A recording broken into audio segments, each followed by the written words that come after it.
future Berkeley Bears and class of 2025. Welcome to our incoming 9th grade parent night. First off, before we get started, my name is Andy Malash. I'm the principal of Berkeley High School, and this is finishing up my 15th year at Berkeley High School. So I started back in 2007. I taught math for 8 years, and I was the assistant principal for 4 years, and now this is closing up on my 3rd year as principal. And so, one thing I always like people to know about me is just how much I love this place. Berkeley High School has been my home away from home for the last 15 years. I've got the picture there of my 2 children who also go to school in the district, and my wife and I several years back decided to move to the district so our kids could go here. And I just want you to know really how vested I am in the district, how vested I am in your kids. I really bleed for this place in a lot of ways, and so I hope that's evident throughout tonight and as you get to know me over these next 4 years. So on this slide also, I've got my office number, I've got my email. Please don't ever hesitate to reach out if you're struggling, if you need something, if you have a question. It's never a bother. There's a lot of people here who are always willing to help you. So on the agenda for this presentation, we're going to talk about a few things. So one of them is I just got some introductions to do for my administration. I'm going to talk a little bit about transitioning to BHS, what some of our values are, some opportunities for your kids, and what our graduation requirements are. We'll then kind of go into the scheduling portion where we'll talk about some resources to help you make those decisions, some of the timelines and steps you're going to follow, and then we'll close things out. So to begin with, a few introductions. I've got some important folks on this slide here. So on the bottom there, I've got Miss Womble, who is one of my assistant principals. This is her 3rd year at BHS. She'll be in charge of students with last names A through K. And then on the bottom right there is Miss Krieger. She is also an assistant principal, and she's in charge of students with last names L through Z. This is also her finishing up her 3rd year here as well. Miss Womble and Miss Krieger are going to be 2 people who work very closely with your kids over these next 4 years. They're going to be people that you can go to, that your kids can go to if they're having trouble, if they're needing some help or support, but they're just really good connections for your kids to have over these 4 years. So I'd really encourage them within that 1st year to get to know them well and use them in a way that helps your kid be successful. Also on the top right there, we have Mr. Horn, which many of you will get to know very well over the next 4 years if you're going to play athletics. He's our athletic coordinator and is also going to be very helpful in all of those athletic matters. So last year, I did a little activity with the incoming 9th grade parents, and it went really well. And if we were in person, I would totally have done this with you as well. And so what I did was I did a little activity. I asked them, what are the top 3 words that come to mind regarding your son or daughter's transition to BHS?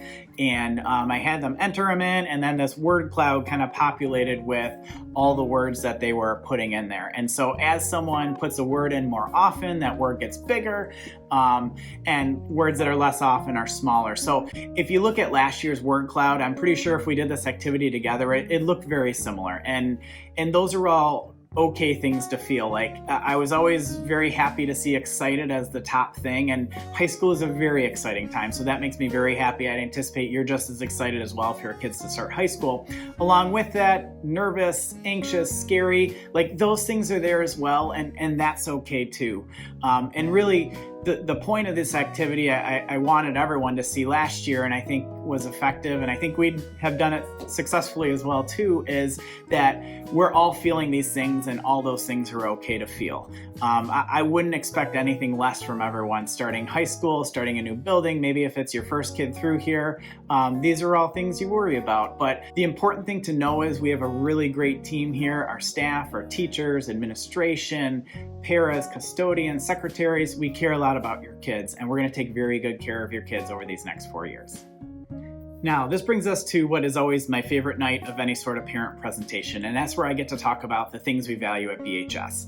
And something I always like to point out every year or anywhere that I do this is, on that list, you don't see anything about GPA. You don't see anything about going to Harvard or U of M.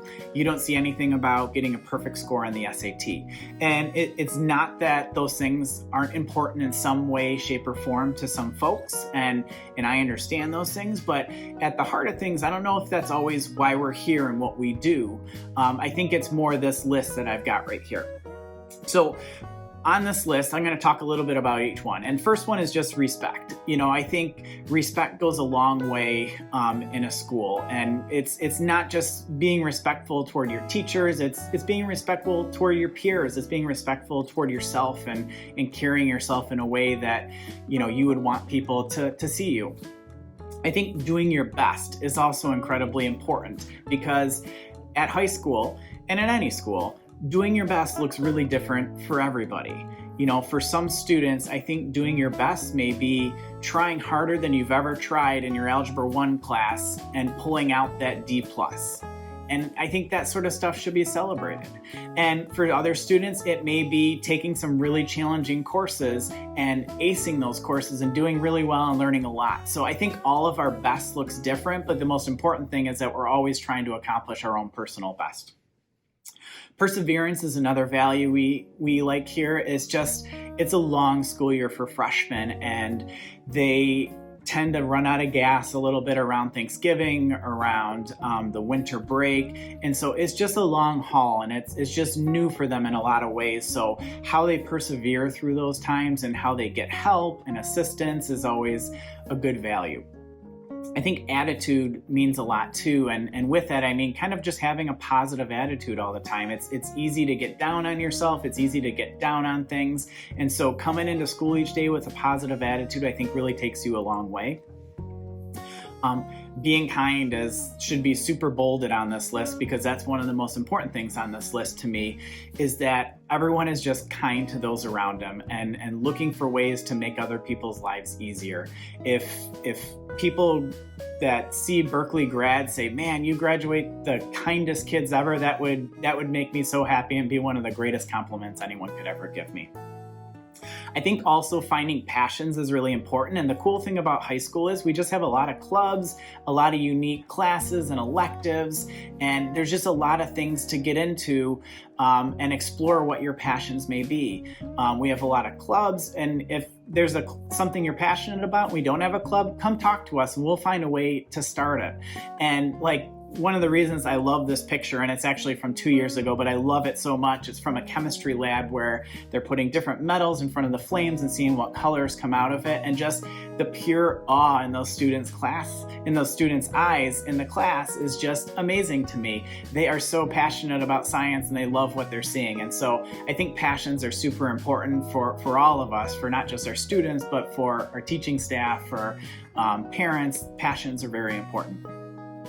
And then next is making good decisions. So once you're in high school, I think there's just the better chance to make perhaps some poor decisions. And some of those decisions that you make aren't always that big of a deal. Maybe it's you missed a homework assignment and it's something you can make up. Maybe you skipped a class or something like that. And, but there's also some of those big decisions, like going to a dance and doing the right thing, going to a football game and doing the right thing. So just want to make sure that you're always making good decisions.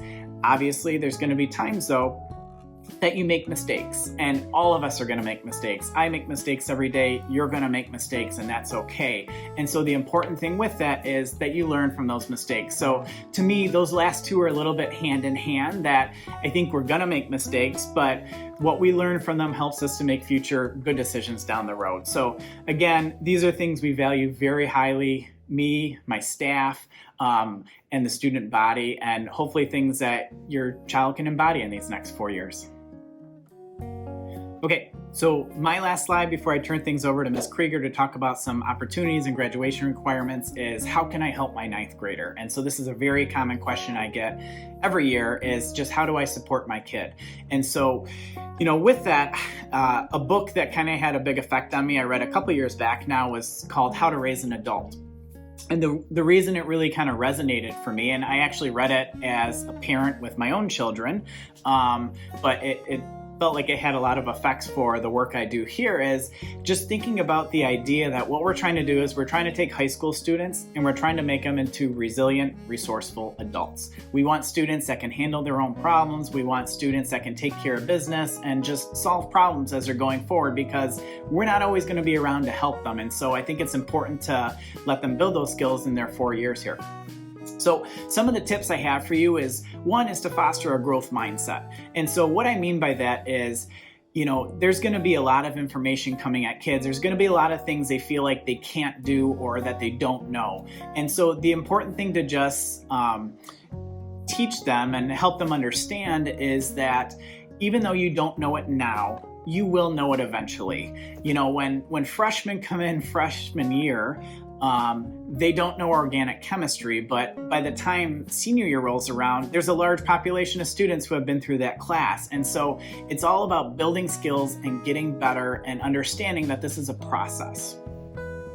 Also, I would really advise parents to check grades appropriately. I think when grades became available 24/7, that was a blessing and a curse at the same time, because one, it was great to just always have a real-time update of how your student's doing in a class, but then it also became a curse in the sense that a lot of students and parents seemed like they were constantly checking grades and fixating on those grades all the time. So my best advice is to maybe pick a day or 2 days a week, whatever works for you and your family, to really just check in on grades and talk to your students and see what they need. Because for instance, if a student has an assignment on a Monday that they forgot to turn in, the worst thing that can happen is they get a text from their parent while they're in class that they got a 0 on an assignment, and then they're worrying about other things while they're supposed to be focusing on their class. And so give them a chance to work through those problems, to talk to their teachers, to get their assignments in, to really just take care of their own business. And I think that will help them build those skills they're going to need later on. I'd also advise you to kind of help when they'll let you and offer your expertise. So maybe you were great at math when you were in school, and so help your kid with math and sit down with them when they need help in math. Maybe you were super organized in whatever field you work in. Use those skills to help your kid. I think those are really important connections to make with your kids, and just shows them that the stuff they're doing now, the when will I use this, like it does come and play down the road in different ways, shapes, and forms that we don't always realize. I'd also encourage them to be as involved as much as they can, whether it's sports, drama, clubs, activities, whatever it may be. High school is a time to try things out if you've never done it before. And so there's a lot of sports we have that don't cut. There's all of our clubs we have going on all the time. There's just a lot of opportunities for kids, and you just don't always know what your passions are until you start getting into them. And then lastly, I'll just say, just make sure you're always keeping an open line of communication with your kid. Just always ask about school, even when you get the obligatory, how was school? Great. And that seems like the end of it. My son does that all the time. It drives me nuts. But then my daughter, we ask her how school was, and we get the minute-by-minute breakdown of that. So just keep pushing them and finding ways to glean little pieces of information about how school was, what they learned, what kind of things they're doing at school. Also, make sure you're having conversations about things that matter and relevant things. There's a lot of items and worries on students' minds all the time, whether it's vaping or a pandemic we're going through. Just make sure that you're talking about things with students and they're not bottling it up, that they're having an avenue to talk about those things and figure them out, because it's always hard to find good information, and that's one of the things we work really hard at the high school, is finding good sources and accurate information. And so I think that's just something we need to help guide them in as they go along. And then being as involved as you can. I realize people have crazy lives, lots of work schedules, transporting families to sporting events, whatever it may be. And so, you listening to this tonight is a great first step. We hope to see you at conferences. We hope to see you at sporting events. We hope to see you at plays. As much as you can be here, we'd love to have you here. And I know even though your kids begrudgingly act this way sometimes, they really genuinely do want you involved in all these things. Greetings and welcome to Berkeley High School. I am Mrs. Krieger. I'm one of the assistant principals, and I'm going to talk to you a little bit today about a day in the life of a freshman and what to expect both within your school day as well as outside of your school day. So let's begin by talking a little bit about the school day. And we run a 6-period day that begins at 8:20 in the morning. Each of our periods is 1 hour long, and you have 4 periods in the morning with 1-hour periods each with a 5-minute break in between, followed by lunch, which is common. All students in the high school go to lunch at the same time. And then that's followed by your 5th and 6th period classes in the afternoon after lunch. Lunch for freshmen is closed. For upperclassmen, they are allowed to leave campus to visit either the restaurants in town, or some of them do go home for lunch. But as freshmen, we keep you here on campus. And so you have several options. You can either eat in the cafeteria, or on nice days, we encourage students to eat outside in our courtyard, which is always nice on a nice fall day. So we're looking forward to meeting up with you and getting to know you during those lunch periods. Lunch is nice that we have one period because as a result, we have options for all of our students, like meeting with teachers for extra help. Many of our teachers have support hours during lunch, so that's a great time to get that extra help. Our clubs had the option of meeting during lunchtime because of the common lunch, and so you will find that many of our clubs have time set aside during lunch to meet and bring lunch. And then finally, we also have our NHS tutors, which can also be available at lunchtime. So if you need a little bit of help in certain subject areas, that's a good time to get help during those times. Next, I'd like to talk to you about the non-school day and things that we like to see our freshmen get involved with in order to get to know your peers, especially those coming from other buildings or even other districts as they begin their high school experience. And the science and evidence is pretty clear that students who become involved in their schools through extracurriculars tend to be very successful in their academics as well. So not just only for the social emotional wellness, we also, for academic reasons, encourage our students to get involved as freshmen. We have sports and we have clubs.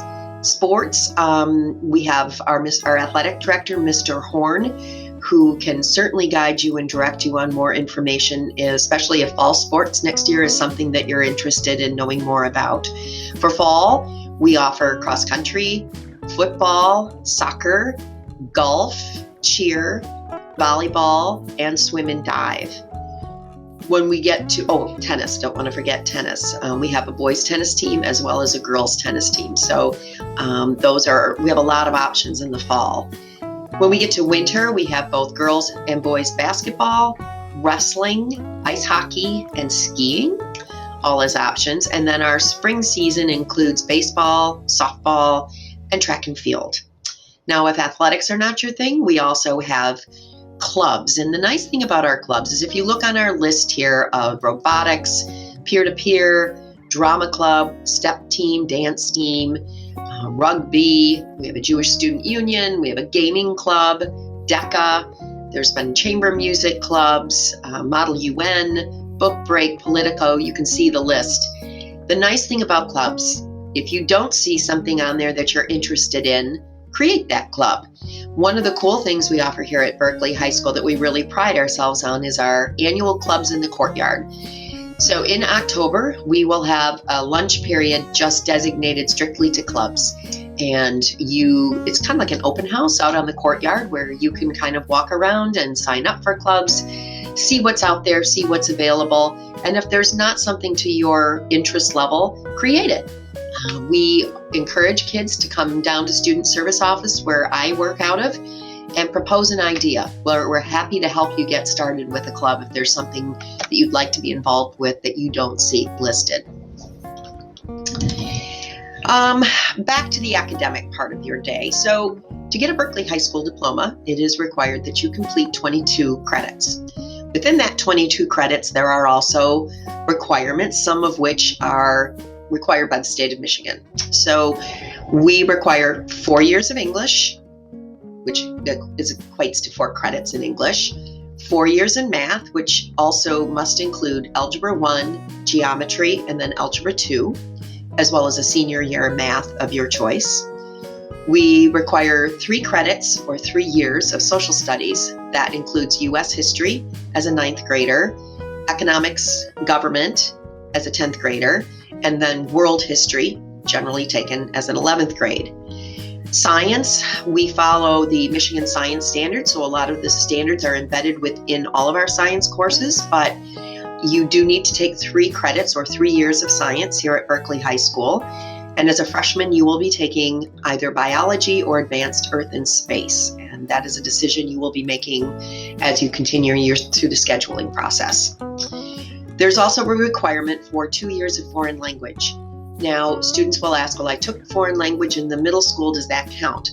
It does, but you should also know that many selective colleges are also looking for 2 years of foreign language experience while you're seated at the high school. So that's something you're going to want to look into and talk to your counselor about as well. Then there's also 1 credit in the visual or applied or performance arts, a half a credit of PE and a half a credit of health. And finally, that leaves you 4 to 6 credits that you choose with your electives. And then the last thing I'm going to talk to you about, with regards to those specific required coursework, we do offer what is called a personal curriculum. This is something you would want to talk to a counselor about, but in a sense, what it allows you to do is be a little bit flexible in some of those key required courses. So for example, if you earn additional credit beyond the 4 years of English or 4 credits of English, beyond the 4 credits of math, the 3 credits of social studies or science, if you take additional classes in those areas, you can flex some of the requirements in the other areas. And so that's just something, again, that you're going to want to talk to your counselor about if that's something that you feel like you really want to focus, say, in CTE, which is our career focused education program. There is some flexibility there. So again, welcome to Berkeley High School, and I will now turn this over to Mrs. Womble. Greetings, class of 2025 students and parents. I am Mrs. Womble, and I'm one of the assistant principals at Berkeley High School. I have the honor of working with students with the last names ending in A through K. I'm going to talk to you about how to know which classes students should take for their freshman year at BHS. The first step is to have your student speak with his current subject area teacher. Those teachers have been with your child for the entire school year and will have the best recommendation for which next level class your student should take. Step 2 is to watch the scheduling videos that we will discuss in a few minutes on the BHS Counseling webpage. Step 3 is to talk with your child's middle school counselor. And if you still have questions, contact your child's high school counselor. What's next? The next step is students will begin to meet with middle school counselors, and they will receive scheduling information. That information will include the course offerings and course curriculums for 9th grade, the scheduling process and how to input classes, and the timeline and dates of events. They will also have the opportunity to schedule a visit with the high school counselors to receive additional information. So step 1, how to select courses for the fall. A quick way is to use the QR code you see here that will take you directly to the BHS website for course information. You may also visit the Berkeley High School website and click on the Counseling tab that you will see. The Counseling tab will take you directly to the counseling page that has scheduling and course information for the 2021-22 school year. That page gives you a complete breakdown of the scheduling process. It also shows you the 3 steps needed to complete the process. Please disregard the March 12th date. That date is the current BHS student. On that page, you will also see course videos of current BHS classes and teachers explaining the class, the curriculum, and the expectations of the course. That page is filled with a plethora of resources and videos to help give students information to make informed decisions. Step 2 is actually inputting courses for the fall. In past years, students have worked with their middle school counselor to input their courses for the fall, but I will also walk through how students may input their own courses for the fall. Courses are inputted using the MyStar student portal.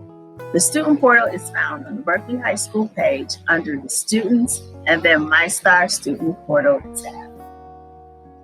After ensuring students have selected the 2021-22 school year, students will find the 3 steps needed for a successful scheduling process, again disregarding the March 12th due date. The first step is to use the scheduling resources to determine your classes.